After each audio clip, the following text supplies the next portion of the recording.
السلام علیکم ورحمۃ اللہ وبرکاتہ۔ محترم حاضرین و ناظرین، سامعین و مشاہدین، الحمدللہ، جیسے کہ خلاصے قرآن یعنی پیغام فرقان کے نام سے روزانہ تراویح میں پڑھے جانے والے قرآن پاک کا خلاصہ آپ حضرات کے سامنے پیش کیا جا رہا ہے۔ لہذا آج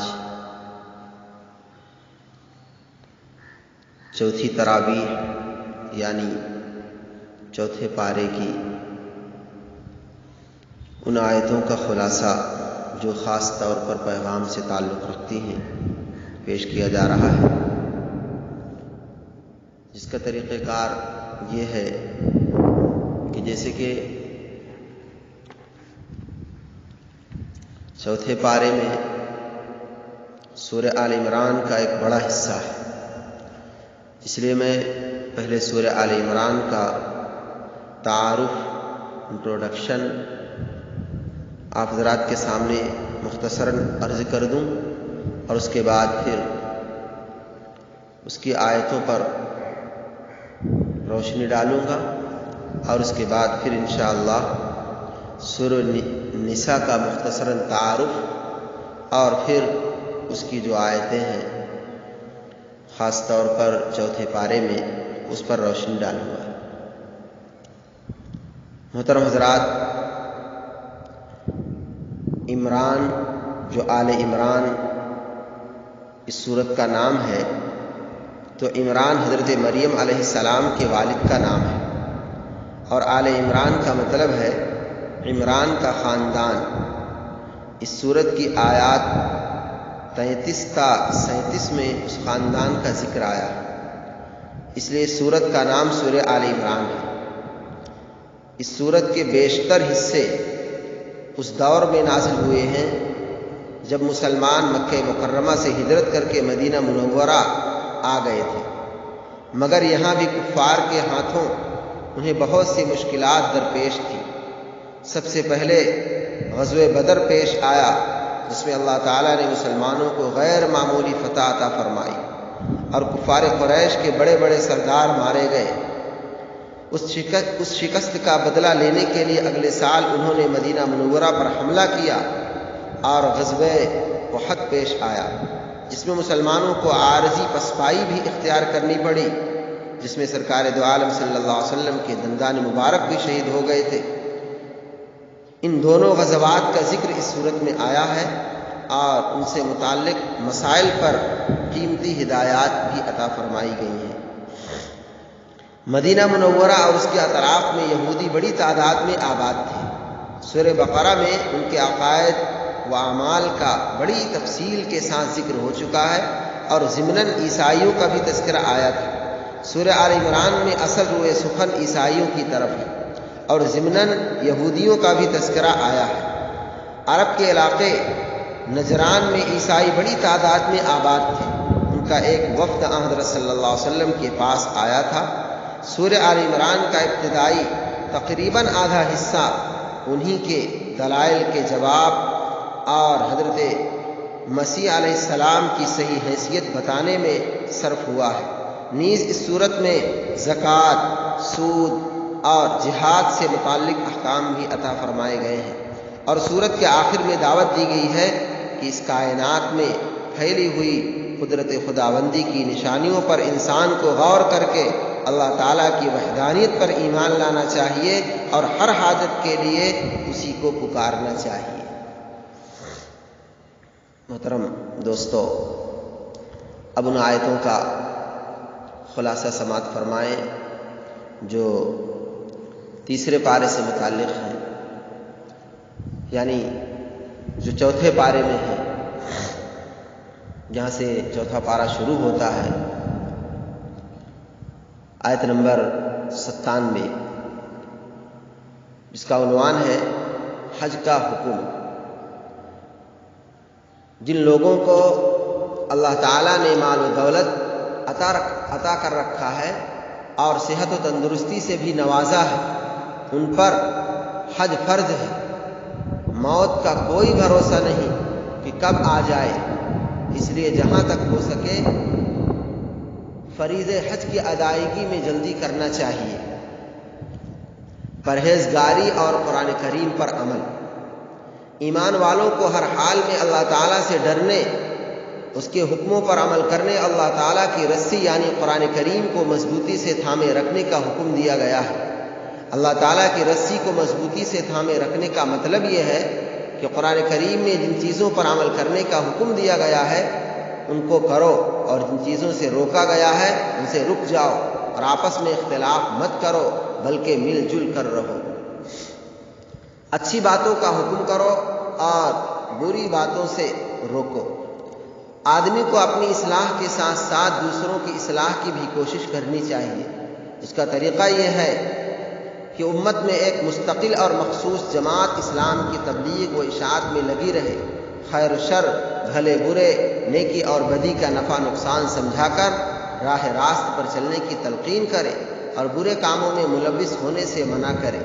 ایسے لوگوں کو درجے کمال تک پہنچنے اور پورا اجر و ثواب ملنے کی خوشخبری سنائی گئی ہے۔ غزوہ بدر اور غزوہ احد کا تذکرہ۔ جنگ بدر میں مسلمان بہت کم تھے اور ان کے پاس ضرورت کے مطابق ہتھیار بھی نہ تھے، جبکہ کفار کی تعداد 1000 تھی اور وہ پوری طرح ہتھیاروں سے لیس تھے۔ مسلمانوں کی اللہ تعالیٰ نے فرشتوں کے ذریعے مدد کی اور فتح نصیب فرمائی۔ چنانچہ اسی کا بدلہ لینے کے لیے اگلے سال کفار نے مدینہ پر زبردست چڑھائی کی۔ پھر ان کا مقابلہ کرنے کے لیے مسلمانوں کا لشکر بھی مدینہ سے باہر نکلا، اس کے نتیجے میں جنگ احد ہوئی۔ اس جنگ میں ایک چوک ہونے کی وجہ سے مسلمانوں کو جانی و مالی نقصان اٹھانا پڑا۔ آپ صلی اللہ علیہ وسلم کے چہرے انور پر زخم آئے اور 70 صحابہ رضی اللہ تعالی عنہ اجمعین بھی شہید ہوئے، جس میں حضور پاک صلی اللہ علیہ وسلم کے محبوب چچا حضرت حمزہ رضی اللہ تعالی عنہ بھی تھے۔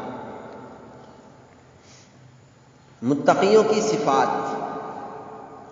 اللہ تعالیٰ نے ہمیں اپنی مغفرت اور جنت حاصل کرنے کی کوشش کرنے کا حکم دیا ہے۔ وہ جنت ایسے متقیوں کے لیے تیار کی گئی ہے جو خوشحالی اور تنگی میں بھی صدقہ و خیرات کرتے ہیں، یعنی اللہ کی راہ میں خرچ کرتے ہیں، اپنے غصے کو پی جاتے ہیں اور لوگوں کی غلطیوں کو معاف کرتے ہیں، اور اگر ان سے کوئی گناہ ہو جائے تو اللہ کو یاد کر کے ان گناہوں سے توبہ کرتے ہیں اور اپنی غلطی پر اڑے نہیں رہتے۔ ایسے لوگوں کو اللہ اپنی مغفرت کے ساتھ جنت میں داخل فرمائے گا۔ داعی کی صفات، یعنی دعوت دینے والوں کی۔ نمبر 1، نرم دل ہو اور نرمی سے بات چیت کرے۔ نمبر 2، لوگوں سے کوئی غلطی ہو جائے تو اسے معاف کر دے۔ نمبر 3، ان کی خطاؤں اور لغزشوں کے باوجود ان کی خیر خواہی کرتا رہے اور ان کے لیے دعا و استغفار بھی کرتا رہے۔ اہم کاموں میں دل جوئی کے لیے ان کو مشورے میں شریک کرے۔ نمبر 4، اللہ کی ذات پر بھروسہ رکھے۔ خیانت کا وبال۔ خیانت کرنے والا قیامت کے دن خیانت کی ہوئی چیز کو لے کر حاضر ہوگا۔ اس کی وجہ سے ساری مخلوق کے سامنے اس کی ایسی ذلت و رسوائی ہوگی کہ اس سے بچنے کے لیے وہ جہنم میں جانے کی تمنا کرے گا۔ شہیدوں کی فضیلت۔ اللہ تعالیٰ کی راہ میں قربان ہونے والوں کو شہید کہتے ہیں، جن کا اللہ تعالیٰ کے نزدیک بہت اونچا مرتبہ و درجہ ہے۔ ان کی چند صفات یہ ہیں۔ نمبر 1، وہ زندہ ہوتے ہیں۔ نمبر 2، ان کو اللہ تعالیٰ کی طرف سے رزق ملتا ہے۔ نمبر 3، اللہ تعالیٰ کی دی ہوئی نعمتوں میں وہ ہمیشہ خوش رہتے ہیں۔ نمبر 4، اور دنیا میں اپنے سے پیچھے رہ جانے والوں کے بارے میں ان کو یہ تمنا اور خواہش ہوتی ہے کہ اگر اخلاص نیت اور شہادت کے ساتھ وہ بھی دنیا سے رخصت ہو جائیں تو ان کو بھی یہی نعمتیں اور اونچے درجات حاصل ہوں گے۔ زکوٰۃ نہ دینے کی وعید۔ جو لوگ اپنے مالوں کی زکوٰۃ ادا نہیں کرتے، قیامت کے دن ان کا مال سانپ بنا کر ان کے گلے میں ڈال دیا جائے گا، اور قیامت کے دن ان کے مال کی تختیاں بنا کر ان کے جسم کو داغا جائے گا۔ بہت ہی نصیحت آموز بات ہے، اور خاص طور پر یہ مہینہ بھی بہت ہی بابرکت ہے، اس میں اگر زکوٰۃ و خیرات کا اہتمام کیا جائے تو ثواب بھی بہت ملتا ہے۔ مصیبتوں کو برداشت کرو، ایذائیں، تکلیفیں اور مشقتیں یہود و نصارہ اور مشرکین کی طرف سے پہنچیں گی، زبانی طعن و تشنیع، بیہودہ الزامات کا سامنا بھی ہوگا، اس سے بڑھ کر یہ کہ جانی اور مالی نقصان بھی اٹھانا پڑے گا، اور یہ سلسلہ ابھی بھی جاری ہے اور آئندہ بھی جاری رہے گا۔ ایسے حالات میں مسلمانوں کو صبر و تقوی اختیار کرنے کی تعلیم دی گئی ہے، جو بڑے عزم و حوصلے کی بات ہے۔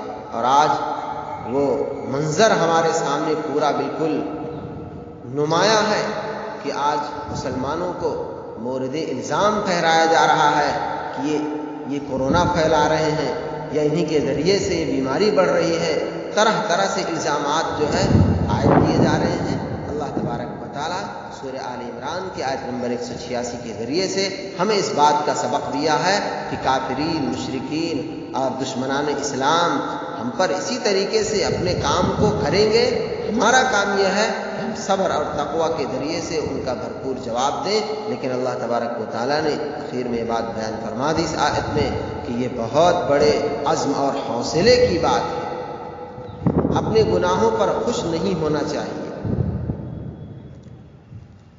اپنے گناہوں پر خوش ہونا اور نہ کیے ہوئے عمل پر تعریف چاہنا جیسے کہ اس زمانے میں عام ہے، بڑا سخت گناہ ہے۔ ایسے لوگ خود کو ہرگز اللہ کی پکڑ سے آزاد نہ سمجھیں، دنیا میں بھی ان کو سزا ہوگی اور آخرت میں بھی دردناک عذاب ان کو ہوگا۔ کافروں کی ظاہری نعمتوں سے دھوکہ نہ کھائیں۔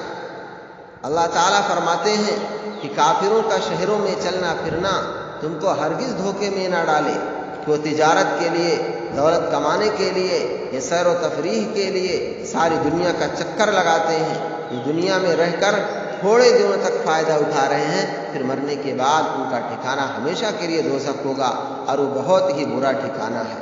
محترم بزرگوں، یہ آیت بھی ہمیں بہت بڑا سبق دیتی ہے کہ کافروں کے ظاہری ان کے حالات اور عادات و اطوار اور ان کا چلنا پھرنا اس طور پر کہ وہ بہت ٹھاٹ باٹ کے ساتھ رہتے ہیں، تمام چیزیں ہم مسلمانوں اور مومنوں کو دھوکے میں نہ ڈالیں، بلکہ اللہ تبارک و تعالیٰ نے بیان فرما دیا کہ اس دنیا میں کتنے ہی وہ آسائش اور آرام سے رہ لیں، آخر میں ان کا ٹھکانہ جہنم ہی ہے، جو بہت برا ٹھکانہ ہے۔ مسلمانوں کو چند نصیحتیں۔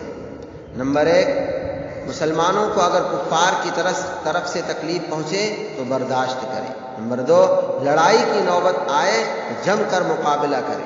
نمبر 3، لڑائی کا اندیشہ ہو تو اس کے لیے تیار رہیں۔ نمبر 4، ہر حال میں اللہ سے ڈرتے رہیں۔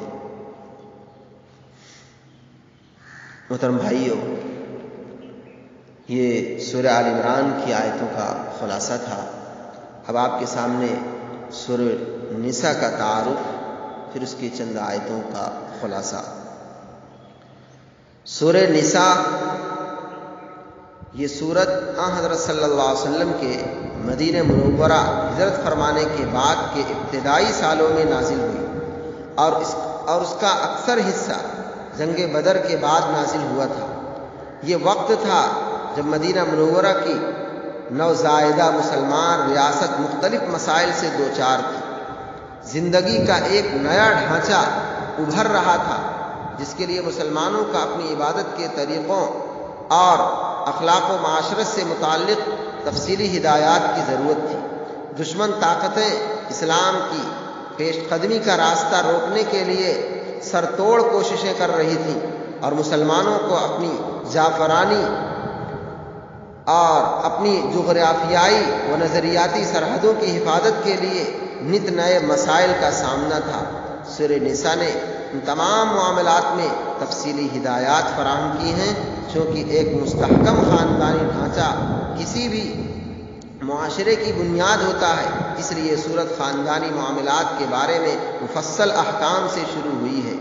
چونکہ خاندانی نظام میں عورتوں کا بڑا اہم کردار ہوتا ہے، اس لیے عورتوں کے بارے میں اس صورت میں تفصیلی احکام عطا فرمائے ہیں، اور اسی لیے اس کا نام سورہ نساء ہے۔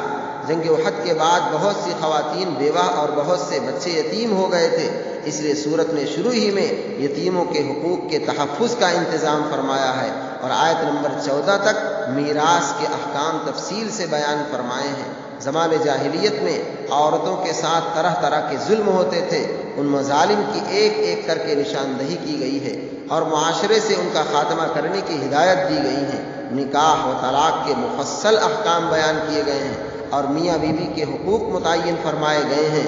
یہ مضمون آیت نمبر 35 تک چلا ہے، جس کے بعد انسان کی باطنی اور معاشرتی اصلاح کی طرف توجہ دلائی گئی ہے۔ مسلمانوں کو عرب کے صحراؤں میں سفر کے دوران پانی کی قلت پیش آئی تھی، لہذا آیت نمبر 43 میں تیمم کا طریقہ اور آیت نمبر 101 میں سفر میں نماز قصر کرنے کی سہولت عطا فرمائی گئی ہے۔ نیز جہاد کے دوران نماز خوف کا طریقہ آیت نمبر 102 اور 103 میں بتایا گیا ہے۔ مدینہ منورہ میں بسنے والے یہودیوں نے حضرت صلی اللہ علیہ وسلم سے معاہدہ کرنے کے باوجود مسلمانوں کے خلاف سازشوں کا ایک لامتناہی سلسلہ شروع کر رکھا تھا۔ آیات 44 تا 57 اور 153 تا 175 میں ان کی بدعمالیوں کو واضح فرمایا گیا ہے اور انہیں راہ راست پر آنے کی ترغیب دی گئی ہے۔ آیات 171 تا 175 میں ان کے ساتھ عیسائیوں کو بھی خطاب میں شامل کر لیا گیا ہے اور انہیں تثلیث یعنی 3 خداؤں کے عقیدے کے بجائے خالص توحید اختیار کرنے کی دعوت دی گئی ہے۔ اس کے علاوہ آیات 58 59 میں سیاست اور حکمرانی سے متعلق ہدایات عطا فرمائی گئی ہیں۔ منافقین کی بدعمالیاں آیات 60 تا 70 اور پھر آیات 137 تا 152 میں واضح کی گئی ہیں۔ آیات 71 تا 96 میں جہاد کے احکام بیان کر کے منافقین کی ریشہ دانیوں کا پردہ چاک کیا گیا ہے۔ اسی سیاق میں آیات 92 93 میں قتل کی سزائیں مقرر فرمائی گئی ہیں۔ جو مسلمان مکہ مکرمہ میں رہ گئے تھے اور کفار کے ہاتھوں مظالم جھیل رہے تھے، ان کی ہجرت کے مسائل آیات 97 تا 100 میں زیر بحث آئے ہوئے ہیں۔ اسی دوران بہت سے تنازعات یعنی جھگڑے حضرت صلی اللہ علیہ وسلم کے سامنے فیصلے کے لیے لائے گئے۔ آیات 105 تا 115 میں ان کے فیصلے کا طریقہ آپ کو بتایا گیا ہے اور مسلمانوں کو آپ کا فیصلہ دل و جان سے قبول کرنے کی تاکید کی گئی ہے۔ آیات 116 تا 126 میں توحید کی اہمیت واضح کی گئی ہے۔ خاندانی نظام اور میراث کے بارے میں صحابہ کرام نے حضرت صلی اللہ علیہ وسلم سے متعدد سوالات پوچھے تھے، لہذا آیات 127 تا 129 اور پھر 176 میں ان سوالات کا جواب دیا گیا ہے۔ خلاصہ یہ کہ پوری صورت احکام و تعلیمات سے بھری ہوئی ہے اور شروع میں تقویٰ کا جو حکم دیا گیا تھا، کہا جا سکتا ہے کہ پوری صورت میں اس کی تفصیلات بیان کی گئی ہیں کہ تقویٰ کیا چیز ہے۔ بہرحال سورہ نساء کی آیت نمبر 1 سے آیت نمبر 24 تک کا خلاصہ، جس کا عنوان صلہ رحمی کا حکم۔ جن لوگوں سے خون کا رشتہ ہو ان سے تعلقات رکھنے اور حقوق ادا کرنے کو صلہ رحمی کہتے ہیں۔ صلہ رحمی کی بڑی تاکید آئی ہے اور اس پر بڑے اجر و ثواب کا وعدہ ہے۔ آخرت کے ثواب کے ساتھ ساتھ اس سے دنیا میں بھی بڑے فائدے حاصل ہوتے ہیں، جیسے عمر اور رزق میں برکت وغیرہ، لہذا ہمیں صلہ رحمی کا اہتمام کرنا چاہیے۔ یتیموں کا حق مت کھاؤ۔ یتیموں کے سرپرستوں کو 3 حکم دیے گئے ہیں۔ نمبر 1، یتیموں کا مال اپنے مال کے ساتھ تجارت وغیرہ میں لگا کر شرکت کے بہانے سے مت کھاؤ۔ نمبر 2، اپنے ناکارہ اور گھٹیا مال کے عوض یتیموں کا قیمتی مال مت لے لو۔ نمبر 3، جب یتیم بچے بالغ ہو جائیں اور اپنے نفع نقصان کی پہچان کرنے لگیں اور اپنے مال کا مطالبہ بھی کریں تو ان کا مال بلا چوچرا ان کے حوالے کر دو۔ میراث کی تقسیم ضروری ہے۔ میراث کی تقسیم واجب ہے، جو صرف مردوں کا حصہ نہیں بلکہ عورتوں کا بھی اس میں اللہ تبارک و تعالیٰ نے حصہ مقرر کیا ہوا ہے۔